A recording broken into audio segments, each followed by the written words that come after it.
Thank you for the introduction, Catherine, and thank you all for coming. It's a wonderful privilege to do this. This has been the culmination of, I guess, almost now a year's worth of research. So it is it's a joy to be able to present all the things that I've been working on.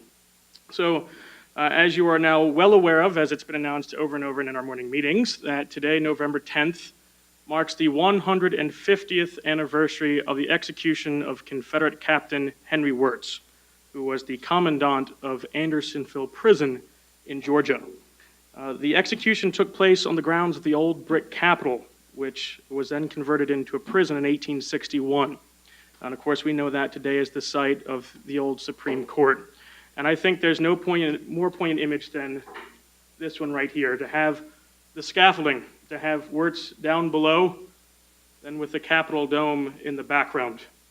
Right before the federal government, this man who had rebelled against the United States has been tried, and now he is being executed for crimes in violation of the customs of war. And what brought me to this subject was more of a curiosity. About a year ago, I did a little Skylights article on Henry Wirz. Having studied the Civil War previously, of course, Andersonville and names like Wirz were not unfamiliar to me. But I had no clue that his trial took place right here in the Capitol building and that he would be executed right across the street. So what started out as a simple curiosity got the better of me, and I became, well, for lack of a better term, obsessed with it. And when I was trying to think about what could I do as a research project to discuss this and to offer something that hasn't been done already, I had to ask a couple of different questions. And then I think the first one was, well, what are people saying about Henry Wirz already? And the trial of Henry Wirz produces a big source of discussion, which is whether or not he was fairly tried. Was he a scapegoat for the federal government? Is he the man that they're going to put all the blame of the Confederacy on, and is he the one that's going to suffer? The second thread that is often talked about is that Henry Wirz is a springboard for the discussion of prison camps. And I think, not to disparage these two conversations, they have their merit, they have their worth, but I think we fail to place this in the context of the end of the Civil War and the beginning of Reconstruction. So I think there is a tendency to place this case into a sort of curiosity, a sort of episode that is kind of devoid of all space and time. So what I want to do is to try to reinfuse this back into the narrative of the end of the Civil War and really look at how this is going to affect years to come with the fight for Reconstruction. So here we have two central figures who are going to play key through all of this. Of course, on the left is President of the Confederacy, Jefferson Davis, and then off to the right, Captain Henry Wirz. Now, Wirz was born in 1823 in Switzerland, but he would migrate to the United States and settle in Louisiana, and then with the inauguration of Civil War in 1861, he would join the Confederacy. By 1864, he is a captain in the Confederate Army, and it was decided that he would become the commandant of newly created Camp Sumter, just outside of Andersonville, Georgia. So that is where it gets the name Andersonville. What you must remember, that with Andersonville, in the course of the year that it was in operation between the spring of 1864 and 1865, that there were 33,000 Union prisoners held within this open-air stockade. Of those 33,000, almost 13,000 perished. And what you also have to keep in mind is that of the entire population of Union dead in southern prison camps, there is a grand total of 22,576. So we are looking at over 50% of Union dead happening at one location. Right? This is something that attracts the attention of people all across the entire country. Henry Wirz is now seen as the criminal for perpetrating the deaths of so many Union men. So with the South's collapse in the spring of 1865, Confederate armies all across the South are surrendering. He too surrenders, thinking that nothing's going to be made of him. He's going back home. But then the next thing he knows, he's got Union troops at his doorstep, and they are now transporting him to Washington, D.C., where he is awaiting trial. So when he's brought here to the Capitol Prison, he is charged with two things. One, he is charged with conspiracy to injure the health and destroy the lives of soldiers in the military service of the United States, then held and being prisoners of war in violation of the laws and customs of war. He would also be tried on 13 counts of individual murder. The trial took place between August and October of 1865, so we're looking a very quick turnaround. Right? Lee is surrendering in Appomattox that previous April, so this is happening very quickly. The case will take place again between those months of August and October 1865 here in the Capitol building at the Court of the Claims, which is now rooms S-151 and 152. The presiding officer for the military tribunal is Major General Lew Wallace of Indiana from our state statue fame. So again, what you also have to keep in mind is that this is not a civil proceeding. This is a tribunal being carried out by the War Department. So he is convicted for conspiracy, and he would also be convicted for 10 counts of individual murder. He did appeal to President Andrew Johnson for a pardon, but he would get none of it. And so on November 10th, he is executed. So at this point, a lot of the discussion of Henry Wirz closes, right? They have got their man. They have made a mockery of him. The Union press has decried him as a villain. They have got their man. They have blood. He is now in the ground. That should be the end of it. But what I am here to tell you is that this is not the end, but rather this is the beginning of something much larger. In fact, this is the beginning of a concerted effort by the government to indict the Confederacy as a whole. So instead of looking at Wirz as the end game, we have to look at him as merely the beginning. He is a cog in a massive Confederate machine. And of course, ultimately on the target of the War Department is this guy right here. Right? Jefferson Davis being the president of the Confederacy, he is the man that is ultimately responsible for treason. Right? And so we begin with Henry Wirz. You get him convicted of all these things, and then now we can open this up to an even broader campaign of bringing other Confederates to justice. Right? So again, I don't want to look at this as an end game with his execution, but merely the start of something much, much larger. So now we turn to these two individuals. And these are the two leading figures in trying to bring Wirz to justice. The first is Secretary of War Edwin Stanton. The other is his Judge Advocate General Joseph Holt. What's fascinating about these two men is that prior to the Civil War, these men are firmly implanted in the Democratic Party. But having worked in Lincoln's administration, they both find themselves firmly implanted within the Radical Republicans. So they are now absolutely committed to stamping out treason, to stamping out this idea of rebellion. This must be made odious. We must make it so that future generations do not follow in their footsteps. So they are embarking on a crusade to rid the country of these Confederates. So they have to figure out, well, how are we going to do that? And ultimately, they want to make Jefferson Davis guilty of treason. But that is a very, very tricky thing to do. Because in order to try treason, according to the Constitution, it has to be done in the civil courts. And it has to be tried in the area in which the crime was committed. So for the case of Jefferson Davis, it would have to be conducted in Virginia. And while the Civil War is going on, you're not going to have federal courts that are operating in Virginia. So the other problem with treason is that you also have to decide whether or not secession is constitutional. And that is not something that you can easily prove, right? Either way, whether it's unconstitutional or is it not. Right? So they're fearing that this is not the means by which to bring down Jefferson Davis, because it's not really what they're interested in what they're charging with, but what is that end result going to be? Because for them, the end result is him hanging, right? So we got to knock out treason. So the best way to bring him to justice is, again, to use the military, to use the War Department. So there's two options. You can implicate Davis in the assassination of Abraham Lincoln, and the second is that you can implicate him with men like Henry Wirz and other commandants of Civil War prisons, and so that they are willful executioners of Union soldiers in these camps. So, again, we got Wirz, and now we can expand that case even more. And so while all this campaign is going on against Wirz, the federal government is rounding up scores of other Confederates. They have commandants of other prison camps that have now been arrested.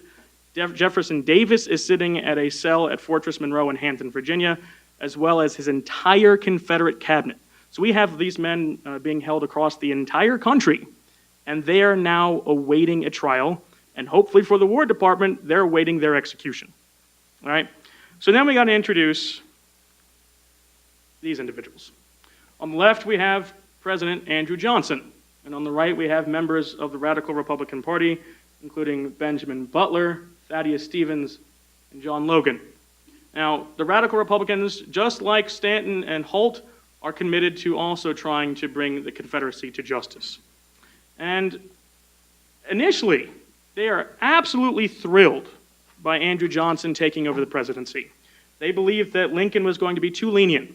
And on the night that Johnson found out the news that Lincoln had been shot, the story is that he was pacing his room in the Kirkwood House, wringing his hands, yelling, "Treason had to be made infamous." In a meeting with top Republicans, he said that he was going to round up scores of Confederates and have them executed. Right? Benjamin Wade, Radical Republican senator, he said, declaring about Johnson, "By the gods, there will be no trouble now in running the government." Right? So they're fully endorsing what Johnson's going to do. But then, in a matter of just a few months, all of this is going to change. Johnson loses his nerve, he loses his backbone. And he's now going back to these pre-war policies. Now he's saying that we need to offer amnesty. We need to pardon these individuals. And then he goes even a step further. In the states that were formerly in rebellion, he's installing provisional governments. He's propping up old guard Whigs, Union Democrats, and he's having them create their new governments in the South. And as long as they just acknowledge emancipation, they acknowledge the 13th Amendment, there's few restrictions for their reconciliation to the country. This period in 1866 and 1867 we refer to as the period of Home Rule. And what's awful about this is that we've abolished slavery with the 13th Amendment, but these former slaves are still being held on their property, and they're still basically acting as slaves. So nothing is being done to enfranchise 4 million people that have been previously in bondage. And so, of course, this is going to be a major agenda policy for the Radical Republicans. They have been the ones that led the fight for abolition, and now they want to take that forward into fights about citizenship and voting rights. So we've got Johnson now, who is being lenient on Confederates, and he's propping up these governments that are doing nothing to alleviate the cause of the war. So now we're going to see an absolute fight between the Radical Republicans and Andrew Johnson. And in July of 1865, Thaddeus Stevens is at the end of his rope. He is just furious with Andrew Johnson, and he writes a note to him, "Can you not hold your hand and wait the action of Congress, and in the meantime govern them with military rulers?" Right? He's saying these people are not trustworthy to be governing themselves, and the government needs to come in and take control. Well, then things come to a head, because in 1866, New Year's, Andrew Johnson pardoned all of the Confederate cabinet with the exception for Jefferson Davis. So all of these people that the War Department have been trying to bring to justice, Johnson has now let go. And Joseph Holt is absolutely frantic because he's seeing all of this work that he's been doing, now it's coming to nothing. And he wrote to Edwin Stanton, he says, "As this military tribunal, the only one deemed to be competent to ascertain and pass upon the guilt of these men, may presently be ousted of its jurisdiction by the anticipated operation of the proclamation which is to declare the termination of the state of war. There is danger that unless such commission be speedily convened, their crime, certainly the most atrocious and appalling of the 19th century, will pass unpunished." And Holt's worst fears come to fruition. By August of 1866, Johnson declared an end to all hostilities in all of the states that were in rebellion. So thus, the War Department has no ability to prosecute the Confederacy anymore because they've now lost that jurisdiction. The President also declared that martial law, military tribunals, and the suspension of habeas corpus were considered dangerous to public liberty, incompatible with the individual rights of the citizen, and ought not, therefore, to be sanctioned or allowed. So now everything that the War Department, as I said, has been trying to do, it's now over. So now we got to figure out where is this going to go from here. And Congress is going to pick this up. This is not the end of the story of Henry Wirz. And so we come now to April of 1866. While all of this is going on with President Johnson, Representative James Garfield of Ohio introduced a motion on the floor to have the War Department furnish a summary of Henry Wirtz's trial. They want a full-length report on what happened in that trial. Now, what's even more interesting is that Congress had convened a committee called the Treatment of Union Prisoners.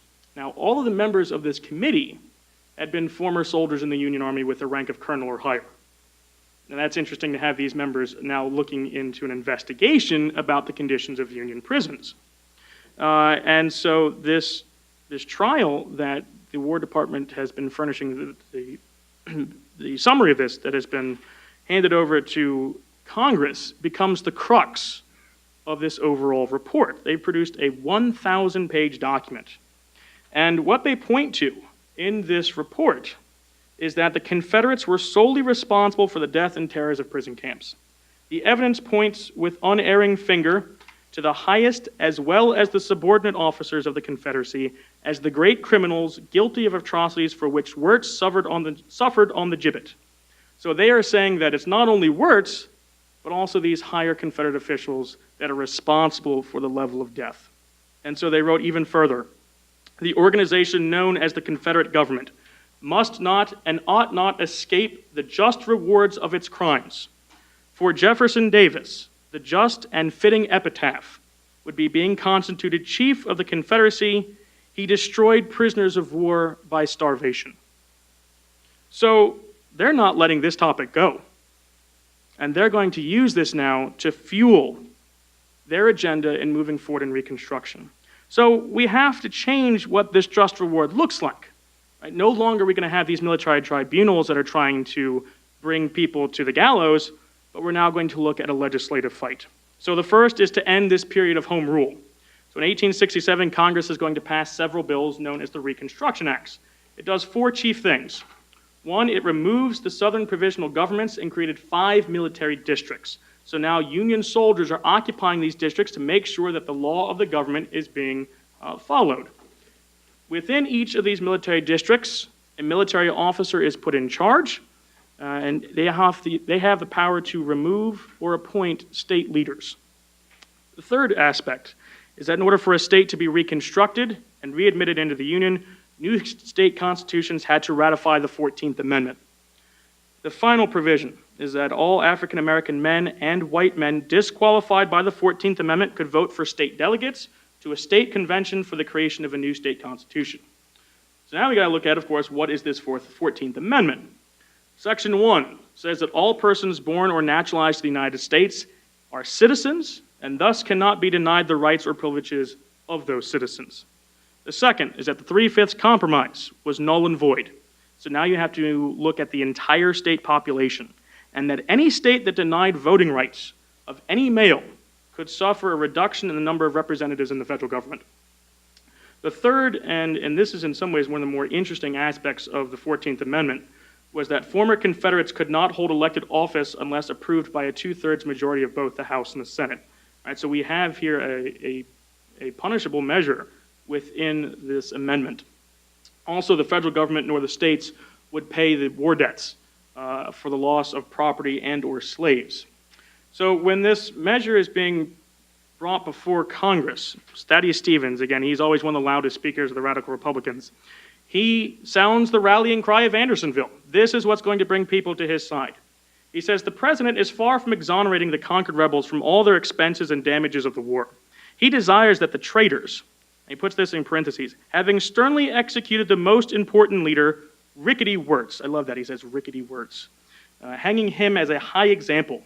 He says they should be exempt from further fine, imprisonment, forfeiture, exile or capital punishment, and be declared entitled to all the rights of loyal citizens. So what Stevens is saying is that, look, these men who have been part of the Confederacy, they are not entitled to the same rights and privileges of loyal citizens to the United States government. Now, of course, what does Andrew Johnson do? He vetoes the bill. Next year, Congress overrides the bill. But Thaddeus Stevens is not done yet. He wants to see this taken even further.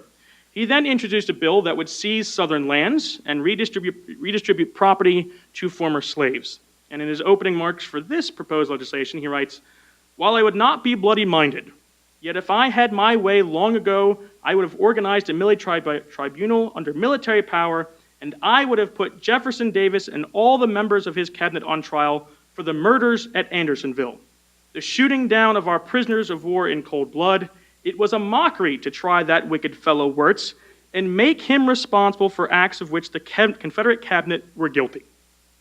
So again, he's pinning this not only on Wirtz, but again, up at the top. So that bill did ultimately fail, but Stevens is trying to push his point. Now, 1866 is going to be a big year because Johnson is going to see the end of his presidential term, and we're now going to see the election of a new president. And of course, that comes with General Ulysses S. Grant. But this rhetoric about Andersonville does not cease. One of my favorite quotes that I found in my entire project came from Charles Sumner on a platform trying to promote Ulysses S. Grant. And he decries the Democrats, and he says, "On the one side are loyal multitudes, with Grant at their head, and on the other are the rebels under the name of the Democratic Party, all dripping with blood from innumerable fields of slaughter, where loyal men gasped away life at Andersonville. Not so fast, ye men of blood. Stand back. They who encountered you before will encounter you again." So again, now we're talking in the presidential election, we're waving this cry of Andersonville yet again. And we're going to see similar rhetoric again in 1872, and they're still lamenting the fact that Jefferson Davis is still out there and he has never been brought to justice. Now, the final salvo came in 1876, and House Democrats motioned to pardon all remaining Confederates that had not yet been pardoned, including Jefferson Davis. So then we come here. We have James G. Blaine of Maine on the left-hand side, and there's James Garfield again of Ohio. So Blaine stands up and he decries Davis as the author knowingly, deliberately, guiltily, and willfully of the gigantic murders and crimes at Andersonville. And as for Wirtz, he deserved his death for brutal treatment and murder of many victims. Davis himself deserves no mercy. So then we have a Confederate congressman get up, and he's trying to refute these charges. This man was Benjamin Hill of Georgia. And he says that there was no single Confederate policy that orchestrates the death of Andersonville, and that Union camps are no better.